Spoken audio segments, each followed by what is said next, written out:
सुखदेव जी महाराज ने कहा तो राजा परीक्षित ने हाथ जोड़ करके प्रश्न किया, महाराज वसुदेव जी ने बड़ा पुण्य किया होगा, वसुदेव जी ने बड़ा पुण्य किया होगा, बड़ी तपस्या की होगी, पूर्व जन्म का संस्कार उदय हुआ होगा वसुदेव जी का, जो आज महाराज वसुदेव के यहाँ नारायण कृष्ण के रूप बाल के रूप में प्रकट हुए।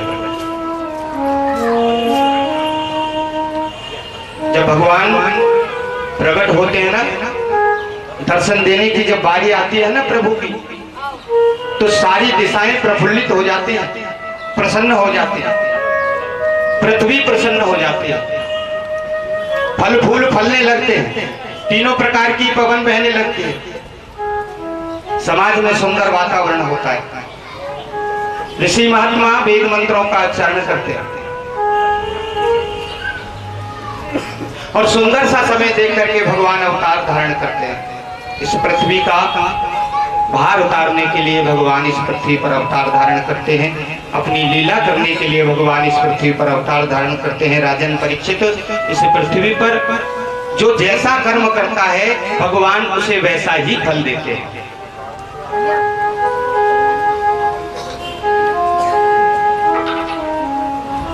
भगवान जब जब लीला करना चाहते हैं इस पृथ्वी पर आकर के अपनी लीला का प्रदर्शन करते हैं और सभी भक्तों को आनंदित करते हैं।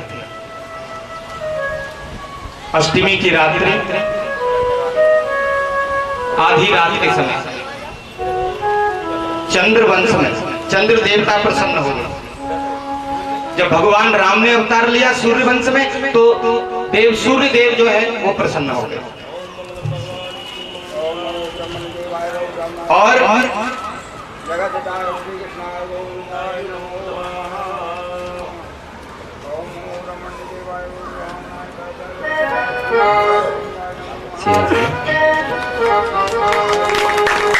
बोलिए बाकी बिहारी लाल की जय। महाराज कहते हैं सुखदेव जी राजन परीक्षित,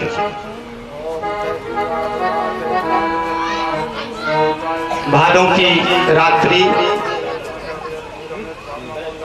अष्टमी तिथि को और भगवान रात्रि के समय मध्य रात्रि को इस जीव को जब कामदेव सताने लगता है तो प्रभु अवतार लेते हैं, भगवान अवतार लेते हैं। छोटी छोटी बूंदें पड़ रही हैं, धीमी धीमी पवन चल रही है, बिजलियां तड़क रही हैं, भयंकर शब्द हो रहा है, काली रात है, कुछ दिखाई नहीं दे रहा। और ऐसे समय में मेरे प्रभु श्री नारायण ने कंस की जेलों में चतुर्भुज रूप देव की और वसुदेव को दर्शन कराया। बोलिए श्रीमन नारायण भगवान की जय। अब जैसे ही चतुर्भुज रूप प्रकट हुआ, शंख नगारों की ध्वनि होने लगी, जय जयकार की ध्वनि होने लगी, आनंदित हो गए सभी भक्तगण, संत महात्मा आनंदित हुए, भगवान का स्तवन करने लगे, भगवान की वेद मंत्रों से स्तुति करने लगे। आनंदित हुआ ये जगत और माता प्रसन्न होकर के भगवान के चरणों में बैठ गई और भगवान चतुर्भुज रूपधारी नारायण से प्रार्थना करती है, हे गोविंद, आपने ये कैसा रूप बनाया? अरे इस रूप का तो मैं दर्शन ही मात्र कर सकती हूँ, इतने बड़े रूप को, चार भुजाधारी नारायण को मैं कैसे वात्सल्य भाव दिखा सकती हूँ, कैसे वात्सल्य भाव प्रेम कर सकती हूँ, वात्सल्य प्रेम वात्सल्य भक्ति में कैसे कर सकती हूँ? गोविंद आप छोटे से बालक बन जाओ ना, मेरी प्रार्थना है।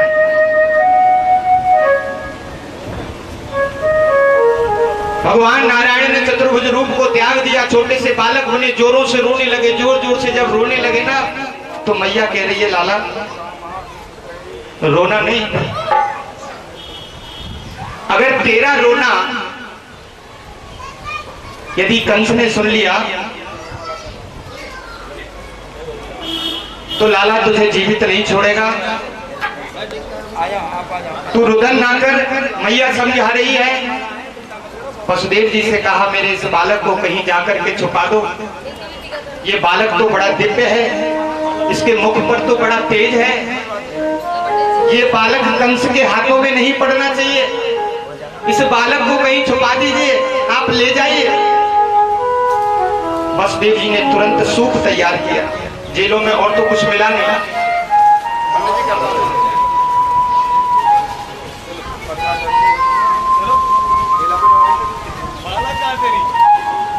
सूप रखा हुआ था, सूप में भगवान कृष्ण को बिठायो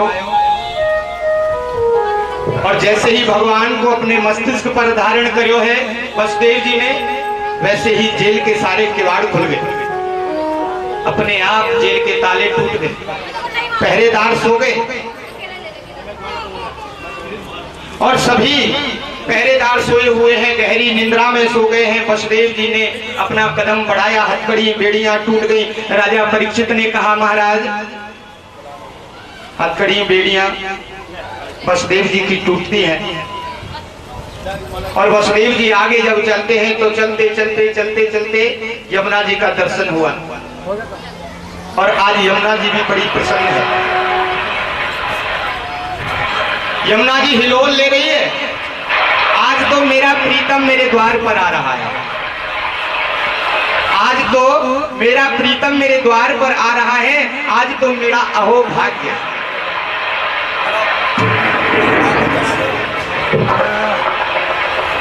सुखदेव जी कहते हैं राजन,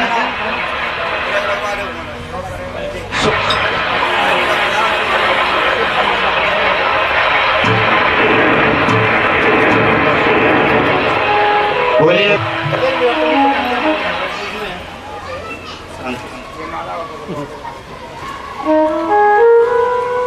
सुखदेव जी कहते हैं राजन, यमुना जी के किनारे जैसे ही वसुदेव पहुंचते हैं तो वसुदेव का हृदय कंपायमान हो गया।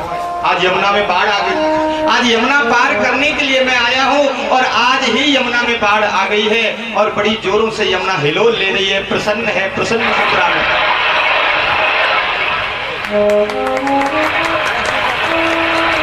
प्रसन्न मुद्रा में यमुना और वसुदेव जी ने यमुना में जैसे ही प्रवेश किया, आज यमुना बाल मुकुंद के चरणों का स्पर्श करना चाहती है,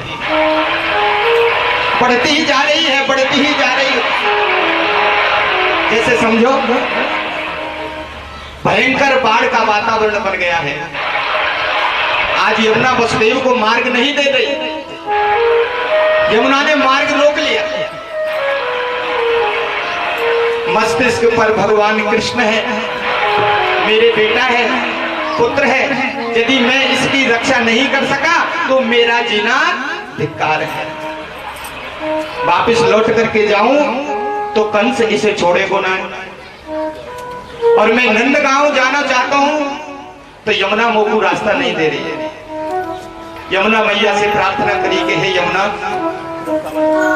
आज इस बालक के साथ सभी देवता हैं, आज मेरे पुत्र के साथ सभी देव हैं, सभी देवों की कृपा है इस पुत्र के साथ, तू मेरा मार्ग मत रोक। और अंदर यमुना में प्रवेश करते रहे, आगे चलते रहे, चलते रहे, जैसे जैसे आगे बढ़ते रहे, बीच यमुना की धार में वसुदेव जी का आगमन हुआ। जैसे ही धार में वसुदेव जी आए हैं तो तुरंत उनके मुख तक जल आ गया यमुना जी का। वसुदेव जी ने विचार किया, अब तो मेरे प्राण निकल ही जाएंगे, किंतु मेरे प्राण निकल जाएं ठीक है, किंतु मेरे पुत्र की रक्षा होनी चाहिए। और आगे बढ़ते ही जा रहे हैं, यमुना ऊपर चढ़ती ही चली जा रही है। भगवान ने सोचा मेरे पिता के प्राण संकट में हैं, छोटी छोटी बूंदें पड़ रही हैं, बादल गरज रहा है। शेषनाग ने विचार किया, यदि मेरे प्रभु को ठंड लग गई तो मेरे प्रभु को तबीयत खराब हो जाएगी, बुखार आ जाएगा, मेरे प्रभु को सर्दी लग जाएगी, ठंडी ठंडी हवा चल रही है, छोटी छोटी बूंदें गिर रही हैं। शेषनाग ने आकर के छतरी का काम किया और भगवान श्री कृष्ण के ऊपर अपने फणों से छत्र बना दिया।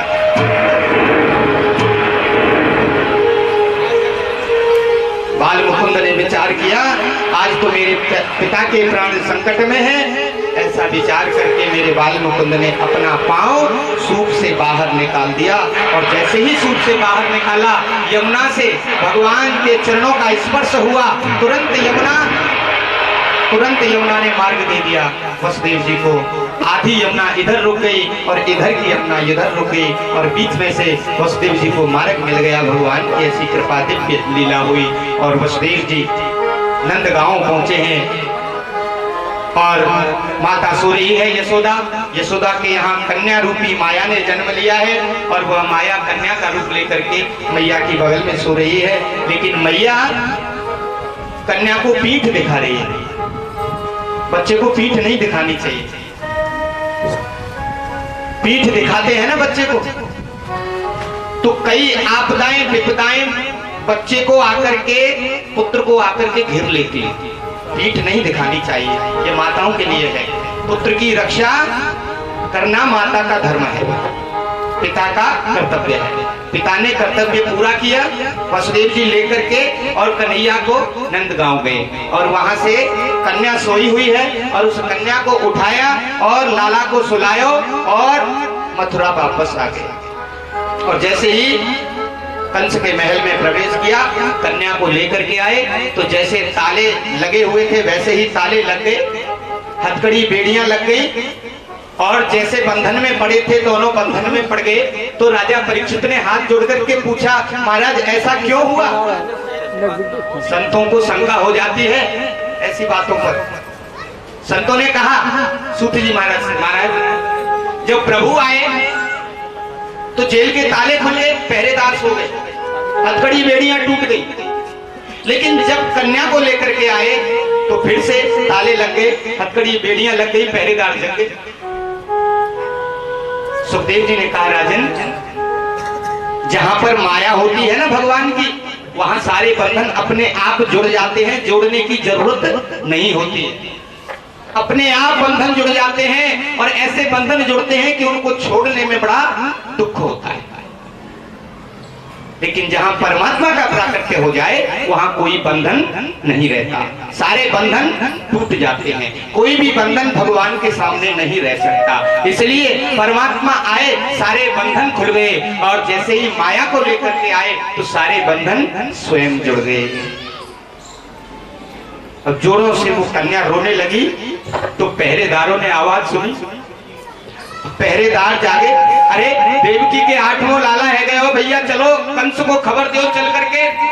और दौड़ करके पहरेदार गए कंस के पास। कहा जाकर के, राजा कंस, देवकी की 8वीं संतान हो गई है। कंस ने विचार किया, मेरी मृत्यु का जन्म हो गया,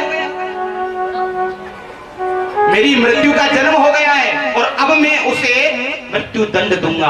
ऐसा विचार करके मैं अपनी मृत्यु को परास्त कर दूंगा, मैं अपनी मृत्यु को मार दूंगा। ऐसा विचार करके और दौड़ करके गया देवकी के पास। जाकर के कहा, ये बच्चा मुझे दे दे। कंस की बात सुन करके देवकी रुदन करने लगे, भैया ये तो पुत्र नहीं है, ये तो पुत्री है। और आकाशवाणी ने तो कहा था कि 8वां पुत्र मारेगा। अब आप इस पुत्री को तो छोड़ दो, मेरी सारी संतान आपने हरण कर ली, मेरी सारी संतान को संहार कर दिया, इस कन्या को तो मेरे लिए छोड़ दे। तू मुझसे कहता था मैं इतना प्यार करता हूं तुझे, तू मेरी बहन है, चाचा की बहन थी, अपनी बहन तो थी नहीं, बड़ा स्नेह करता था, बड़ा प्रेम करता था, और आज तू इस कन्या को मेरे लिए नहीं छोड़ सकता। कंस ने विचार किया, बात तो ठीक कह रही है। आकाशवाणी ने तो कहा था कि 8वां पुत्र मारेगा, लेकिन ये तो पुत्री है। नारद जी की बात याद आ गई।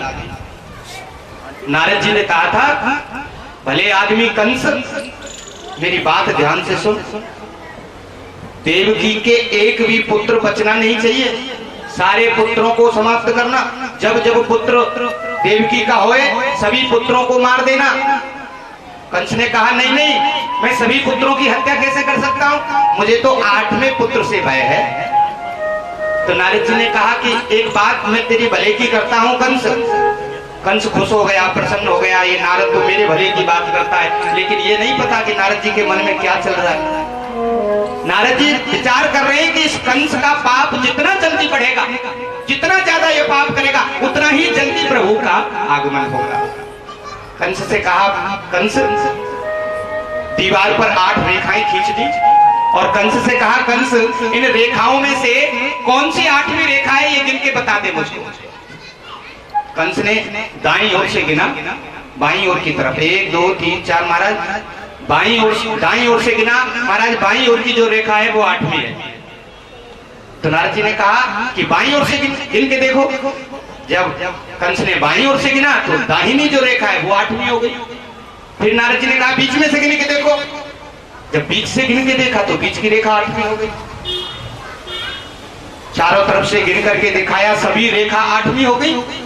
और जब सभी रेखा 8वीं हो गई तो कंस समझ गया, दुष्ट बुद्धि है ना, दुष्ट बुद्धि, दुष्ट विचार जल्दी आते हैं, टाइम नहीं लगता। और दुष्ट विचार आ गया मन में तो कहने लगा, नारद मैं क्या करूं बता।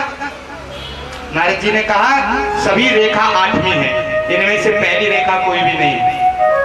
और नारायण की लीला को तू जानता नहीं है। नारायण दूसरे पुत्र के रूप में भी 8वां आ सकता है और 7वें पुत्र के रूप में भी 8वां आ सकता है, पहले पुत्र के रूप में भी 8वां आ सकता है। इसलिए एक भी पुत्र को छोड़ना नहीं। बाल हत्या ब्रह्म हत्या के समान होती है। नारद को पता है कि जब तक इसका गढ़ा पाप का भरेगा नहीं तब तक फूटेगा नहीं, और जब तक फूटेगा नहीं तब तक परमात्मा का अवतार होगा नहीं। नारद की बात याद आ गई कंस को। कंस ने कहा कि पुत्री का भी रूप लेकर के आ सकता है इसका 8वां पुत्र, ऐसा विचार करके और देवकी के हाथों में से और उस पुत्री को छीन लिया। और छीन करके कंस पैर पकड़ करके पत्थर पर पटक देना चाहता था कि महामाया देवी और अष्टभुजी बाराहिनी देवी बन करके और आकाश मंडल में प्रकट हुई और राजा कंस को दर्शन दिया। और राजा कंस से कहा, अरे दुष्ट कंस तू मुझे क्या मारेगा, अरे तुझे मारने वाला तो ब्रज में पैदा हो चुका।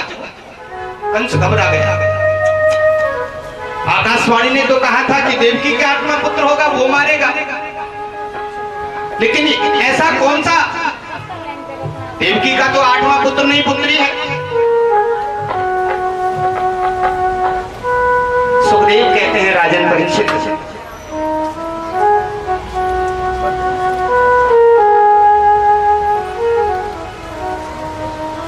देवी ने कहा कि अरे कंस तुझे मारने वाला ब्रज मंडल में पैदा हो चुका है। ऐसा विचार करके और ऐसा कह करके माता अपने स्वधाम को चली गई है और कंस घबरा रहा है और चिंतित हो गया। और चिंतित हो जाने के बाद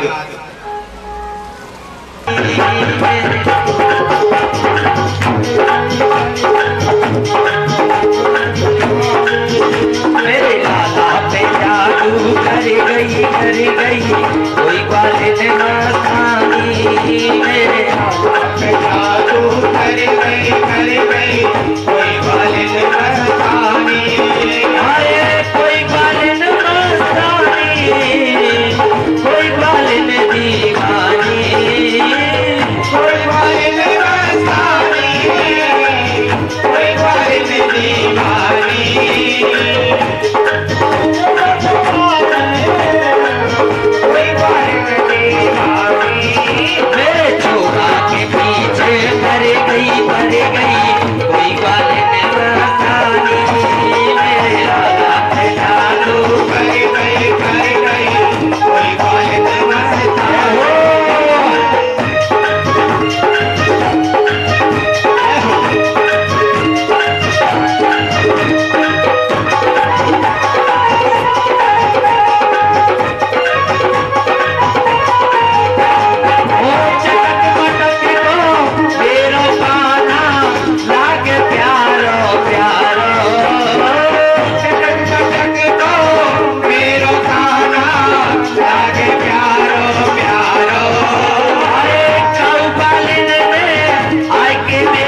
गई कई गुजरिया मस्तानी में जाने कहाँ से आ गई। अरे नजर गाड़ के ऐसो देखो मेरे काना नजर लगाए गई नजर गाड़ के ऐसा देखो काना नजर लगाए गई। अरे नजर गाड़ के ऐसो देखो मेरे छोरा नजर लगाए गई नजर लगाए गई। मेरे छोरा को देख पजर गई डर गई कोई काले ने मस्तानी लाला पे जादू कर गई कोई बात ने मस्तानी। लाला बजा दूर कर गई कोई बात ने मस्तानी।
बोले बाल मुकुंद भगवान। अरे मैं तो तू दिखाऊं अपना लाल को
बिहारी लाल की जय। जय श्री राधे श्याम।